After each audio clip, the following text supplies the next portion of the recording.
Video games aren't fun anymore. Why are video games no longer fun? Why gaming doesn't feel the same anymore.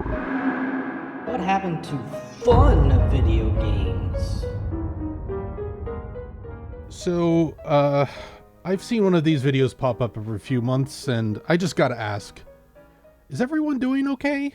I'm not being glib here. Losing interest in something that once brought you joy truly sucks. It can be a sign of anhedonia, a common symptom of depression. I'm not a mental health professional, so I can't give any advice here other than to suggest that maybe you go check in with one if you're feeling this way. But maybe you're just stuck in a rut, and perhaps all you need to do is to jazz up your gaming repertoire a bit. And as someone old enough to think jazz can be cool sometimes, I'm here to help. I've been playing video games for 35 years now. Sorry, 1 second. I've got just the thing for you.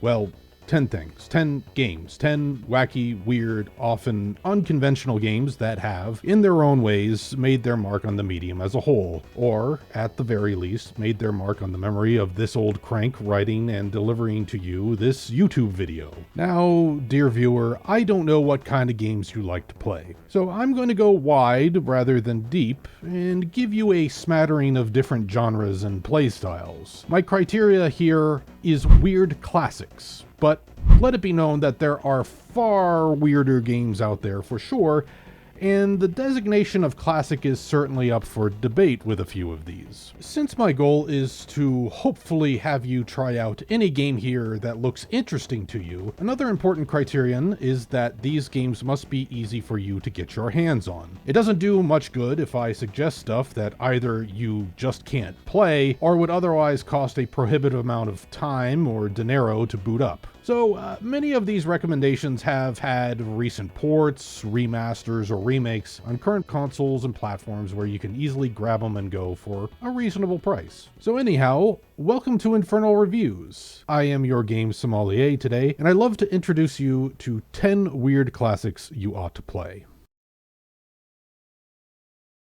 Number 1. Katamari Damacy is the quintessential weird video game. Your clumsy dad broke the galaxy, and now you have to go down to Earth to roll up assorted knickknacks strewn about, making bigger and bigger balls of assorted rubbish, which will replace the missing heavenly constellations. It's a silly game with silly mechanics and an even sillier premise, and that's just how I like it. Oh, I feel it. I feel the cosmos. And I might be in the minority here, but I feel like the sequel, We Love Katamari, is even better than the original game. It applies the roll stuff up concept to all manner of new, delightful contexts. We've got a race car Katamari, we've got a sumo Katamari where we're rolling up all manner of foodstuffs, we've got a charity Katamari. I find that We Love Katamari fully realizes the potential of this gimmick, and that's why I was really happy to see that it got the remaster treatment shortly after the original game did. You can play We Love Katamari Reroll on PlayStation 4 or 5, Switch, Xbox One or Series, whatever, as well as on Steam. Give it a spin, it's a great time. Number 2. An open-world racing game sounds ridiculous. Such a description would definitely not land anywhere near the top of my stuff I'm eager to play list. But Burnout Paradise is one such open-world racing game, and yes, it is ridiculous, but by golly, it works. The game has no shortage of that signature Burnout experience. You know, the joyful mayhem of racing alongside your opponents and ramming them into walls and barriers. There's really only one game mode from the prior Burnout games that's missing here, Crash Mode, but everything else that made the series great is jam-packed into the sprawling Paradise City. Burnout Paradise also features ridiculous stunt runs as well, plus standard racing game fare like time trials and, races. And the open world aspect isn't superfluous. Rather, it adds a good amount of spice to this formula. Most races or events involve going from one intersection in Paradise City to another. Now, the game will signal and guide you along the most direct path from start to finish of an event. But as you get familiar with Paradise City, you start to learn its various quirks, all of its nooks and crannies. You'll find shortcuts or easier routes to your goal, and the game doesn't penalize you or otherwise prevent you from using these secret paths. And thus, the game rather organically rewards you for becoming more familiar with its open world. As such, Burnout Paradise occupies a strange space. It came out during an era where the arcade racer was dying. By dying, I mean big budget studios no longer found the genre to be worth pursuing, not that there was anything inherently wrong with it. And its open world definitely seems to have been informed by AAA games and their relentless trend chasing. Somehow, as a result, Paradise carves out a peculiar niche that we will probably never see again. And, in my opinion, it's a very pleasant niche at that. Burnout Paradise Remastered came out in 2018 for PS4, Xbox One, and for PC, but I should note that it looks like the Steam version in particular has issues that may require a good amount of tinkering and modding to get around. The road to score a takedown and pick up a boost. Event wins are shown on your driver's license. And event wins are... But if you can get it to work, I highly recommend you pair it with some Super Eurobeat as you drift around the bends and traffic check your rivals.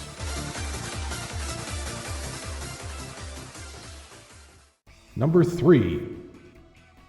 You may have a lot of preconceptions about what a JRPG is. You know, plucky characters lifted right out of a shonen anime, random encounters, menu-heavy turn-based combat, attacking and dethroning God, all that good stuff. Well, if you're looking for something quite different, I think Valkyrie Profile is a fitting game to turn to. Tri-Ace are known for bucking convention and producing RPGs that are, well, bizarre, and Valkyrie Profile is quite the exemplar of what their constant tinkering with mechanics and systems can yield. Set in a loose interpretation of Norse myths, you play as the Valkyrie Lenneth. You've been summoned by Odin to recruit the souls of the recently departed, and to train them for a little upcoming event known as, Ragnarok? In terms of game systems and gameplay, the main loop of Valkyrie Profile takes place over 8 chapters, where in each chapter you can only explore towns and dungeons a limited number of times. You visit towns primarily to recruit new characters, where you'll be treated to vignettes of their lives right before they pass away. You go to dungeons to clear them of Odin's enemies and to level up these recruits. Once you've trained a character to Asgard's specifications, you send them up, where they will be out of your party until the endgame. The dungeons themselves break the JRPG mold first and foremost by being Mega Man-esque 2D action platformers with pits and traps. You'll have to use Lenneth's ice crystal abilities to climb up and boost yourself across gaps. Secrets await those who are both curious and are able to pull off platforming feats. Battles start whenever you strike an enemy with a sword or when an enemy comes in contact with Lenneth. The combat is turn-based, but it takes a lot of inspiration from fighting games. Each party member is assigned one of the 4 face buttons and performs an attack when that button is pressed. To succeed, you'll need to time your attacks of your party members to break enemies' guards or to juggle them in the air. But most bold of all is that Valkyrie Profile features multiple endings, and the true canonical ending is not one you'll likely discover intuitively. That means in order to get the full story, you're probably going to have to play through twice. Thankfully, the game makes use of randomization in interesting ways, such as the order of characters and dungeons isn't the same each time through.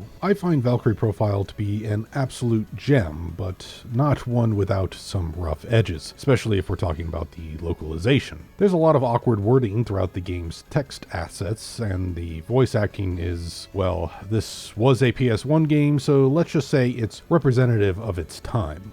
Welcome to Valhalla! But if you can get past that, Valkyrie Profile is a unique and enjoyable experience. In particular, its story explores some pretty weighty themes, which I've delved into in a video over on my other channel here. Thanks to a 2023 port, you can play it on PS4 and PS5 currently. Number 4.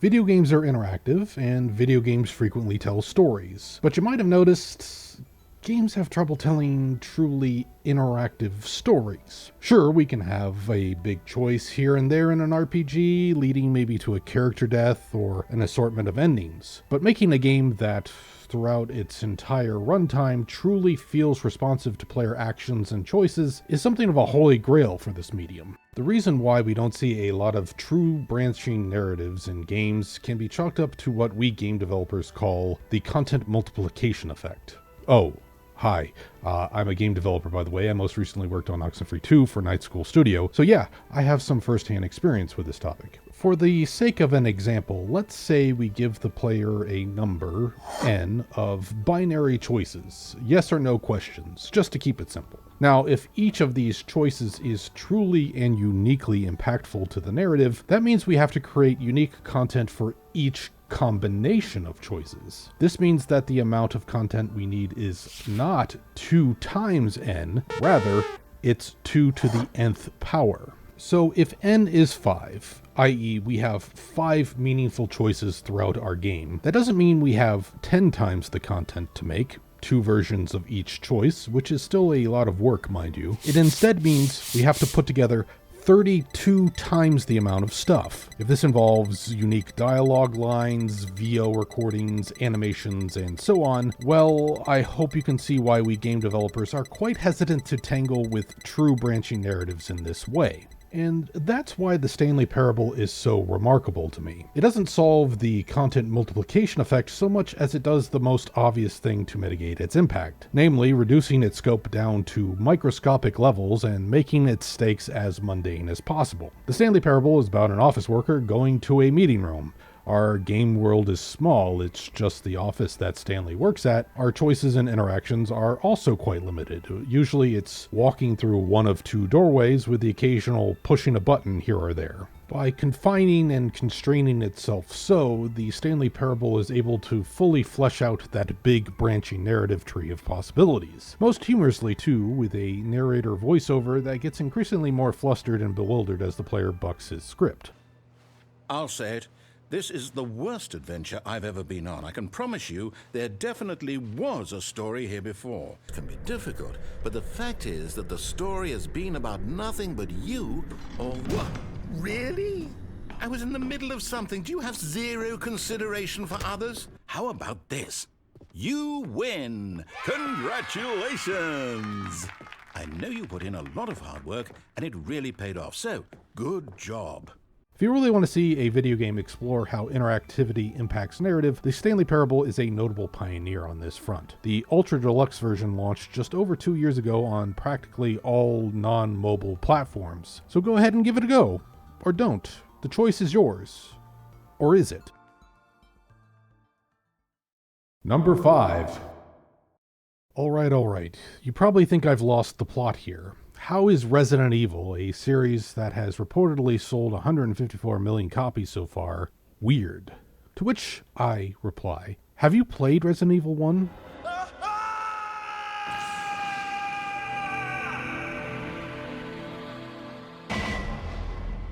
The cheesy live-action intro, the notoriously bad English language localization. You were almost a Jill sandwich. This music in the director's cut, which was credited to a supposed digital age Beethoven, but it turned out that this composer was lying about being totally deaf and also that he didn't even compose this music. Now, I'm not even recommending Resident Evil 1 here.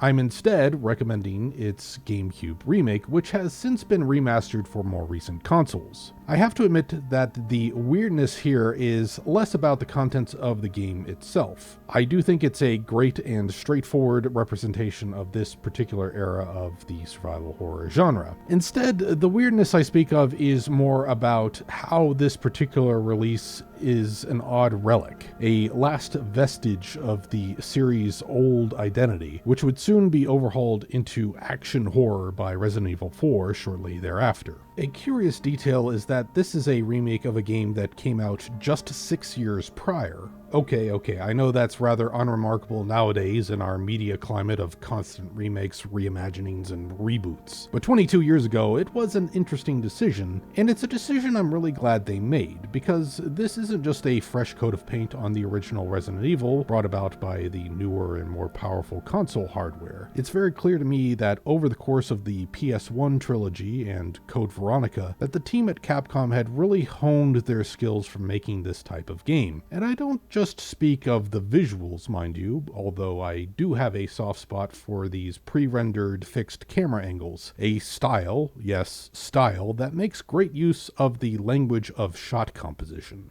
The remake really put a bow on this particular formula of survival horror that Resident Evil had cultivated. New gameplay additions such as defensive items and the dreaded Crimson Heads really drive home the core of this survival horror design, that is, having to manage scarce resources. The puzzles and environments are some of the best of this era as well, and overall, I think it was a good call to replace the campy B-movie schlockiness of the original game with a patina of relative seriousness and sophistication. I say this, but then I remember there's a giant zombie shark in this game. The remake got further remastered back in 2015, so you can play it now on Switch, PS4, Xbox One, and PC. Number 6. The boomer shooter has been seeing a revival in the indie space for the past few years, so as your resident gaming boomer, allow me to pull a fine vintage from the game cellar here. The Marathon series is, in my humble opinion, the epitome of this style of game. And what really differentiated it from its contemporaries like Doom or Duke Nukem was that it really took storytelling seriously.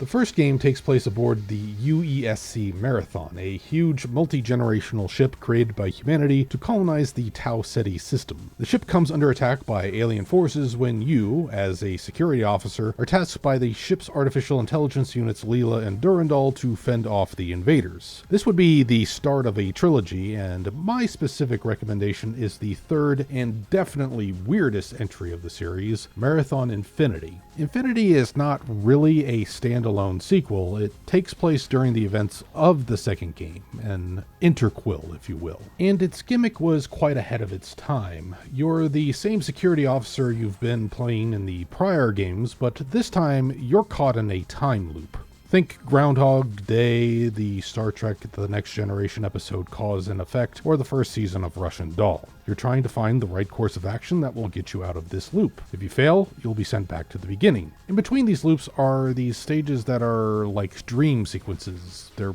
bizarre, abstract, surreal. To understand the full context of Marathon Infinity, you'll need to play the other games in the series, and possibly take a few trips to the Marathon Story website, which is still up, by the way. The great news is that these games, thanks to a quirk of legal ownership, became open source some time ago. Thus, you can play them legally for absolutely free on PC, Mac, and Linux, thanks to the efforts of the enthusiasts over at Aleph One. The entire trilogy is definitely worth your time if you enjoy sci-fi shooters, and I wonder about the folks who made this game, some little studio called Bungie. Did they ever get up to anything else? Number 7. What genre is Inside? Wait a second. What genre is 2016's Inside? I think we'd all agree that it's a platformer, but mixes in all other kinds of genre conventions. We've got a little bit of stealth, a little bit of puzzle solving, a little bit of horror. It's great at illustrating how limited our vocabulary is when categorizing games, but that's a topic for another time. I'm going to go with the label atmospheric platformer, but yeah, that's still a bit wanting. Inside is the second game from Playdead, who made a big splash previously with Limbo. Both are absolutely incredible, and I'm not alone in thinking that. These two games have made a pretty big impact, with many indie games nowadays riffing on this formula. For example, take Little Nightmares, or last year's excellent Bramble the Mountain King. I'm not sure I can do justice to this game with my words here, but suffice to say, it's sufficiently weird. And if any of this looks or sounds interesting to you, I highly recommend you experience it for yourself. You can get Inside on PC, Mac, PS4, Xbox One, Switch, and iOS. Number 8. The reason I decry trend chasing in the games industry is quite simple. It rarely results in a good game. It's usually pure cynicism, and it's frequently misguided. The studio execs saw another title selling really well, so now we need to shoehorn in this hot new feature or completely restructure our game, even if that's at odds with the current design or involves skill sets that the development team doesn't have. And this is how you end up with a studio known for single-player dialogue-rich RPGs making an action-heavy live service shooter that no one wants to play. But every once in a while, chasing a trend does yield some amazing results. Let's rewind to right after when the Battle Royale craze had reached its peak. First with PlayerUnknown's Battlegrounds, and then with Fortnite's infamous pivot. Fun fact, I went to an early playtest of Fortnite back before this, when the game was just what the Save the World mode is now. It wasn't all that great. When Fortnite blew the hell up, everybody and their mother started making Battle Royales or Battle Royale modes for their games in a quest for that mad cheddar. And one such oddball creation that came out of this fad is perhaps my favorite competitive multiplayer experience ever, Tetris 99. It's Battle Royale Tetris from the folks who made Tetris the Grandmaster. Do I really need to say anything more? You can play it for free on Switch. And just to make sure that I wasn't recommending a dead game, I fired up a match while putting the script together, and yeah, people are still playing Tetris 99. No worries. You also have the option to buy additional game modes for a flat $10, giving you stuff like bot matches and marathon mode, which is well worth the price of admission if you're looking to improve your Tetris skills. Number 9.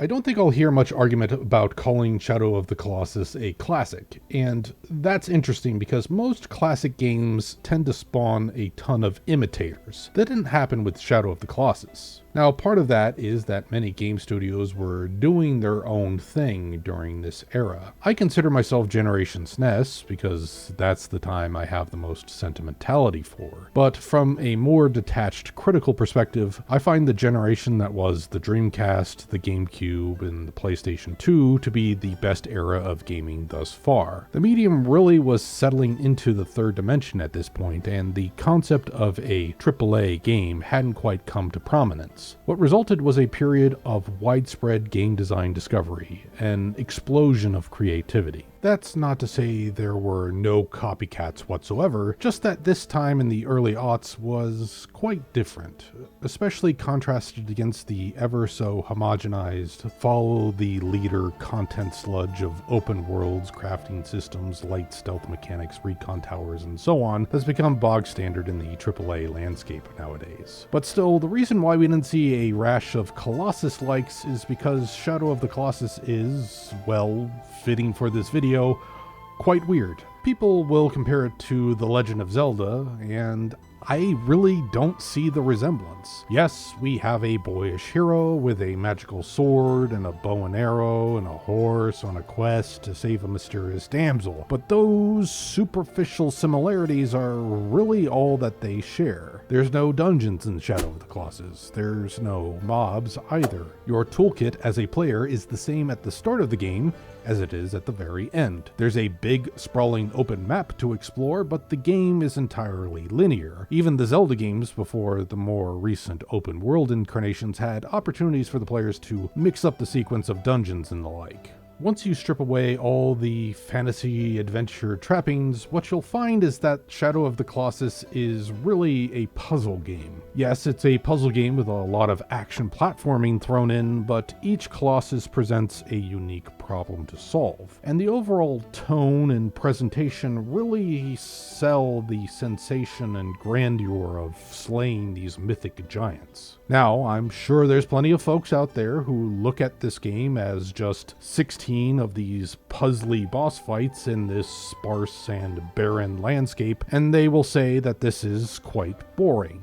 I'll have to respectfully disagree here. The contrast between the serenity of the long and lonely travels across the map to the frantic encounters with the Colossi is very deliberate and quite effective, in my opinion. Now, I will concede that this game, being a puzzle game, doesn't really have much replay value. Once you know how to beat a Colossus, that really ruins the charm of fighting it ever again. And I will definitely concur that this game doesn't have great controls or camera placement, and it can get quite frustrating as a consequence. But if you're willing to wrestle with that, I think you'll find Shadow of the Colossus to be a memorable experience. From the unique atmosphere of its world, to the spectacle of its boss battles, to its dark fairy tale story, Shadow of the Colossus is one of a kind. Number 10.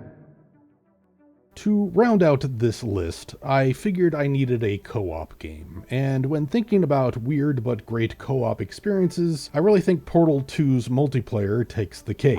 I also know lots of people who have played Portal 2 but have never tried this mode, and that's a shame because it's its own unique experience. Take your standard Portal experience of puzzle platforming test chambers, but this time you'll need to work in tandem with a friend to both figure out and to execute the solution. That might sound a lot more mundane than it actually is, but you really ought to give it a chance. Once you knock out a few test chambers, you'll probably find that thinking with portals takes on a new aspect of fun working together as a team. Many of these solutions aren't just clever, they're also a ton of fun to play out as well. You can still fire up Portal 2 on practically any platform that runs Steam, though unfortunately it doesn't appear to have recent console ports.